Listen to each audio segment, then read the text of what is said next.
il y a 25 ans, on pouvait travailler D'accord. un mois pendant les vacances d'été juste pour remplacer des travailleurs réguliers. Aujourd'hui, on rentre dans une toute autre logique puisqu'on veut augmenter encore ce qui est permis en termes de travail d'étudiant pour passer à 650 heures, c'est-à-dire Oui. plus qu'un tiers-temps et à partir de 15 ans.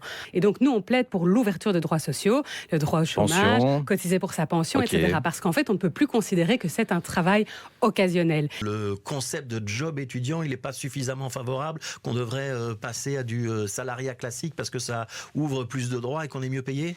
Nous pensons qu'à partir d'un certain nombre d'heures, et c'est le cas pour ces 650 heures, ça doit être le cas, oui, tout à fait. Donc ça devrait être du travail classique. Les entreprises, elles sont globalement assez favorables à la mesure, parce que ça leur permet d'avoir des travailleurs flexibles qui acceptent du travail en soirée ou le week-end, et c'est un petit peu gagnant-gagnant quand même pour les entreprises, notamment dans le secteur Horeca, qui ont recours aux jobs étudiants, et pour les jobistes eux-mêmes. Mais gagnant-gagnant, non, ça dépend pour qui, effectivement. C'est gagnant-gagnant pour les employeurs, au détriment, encore une fois, des étudiants. 650 heures par an, c'est l'équivalent pour un étudiant qui travaille de ses 16 à 25 ans de 3 années de travail.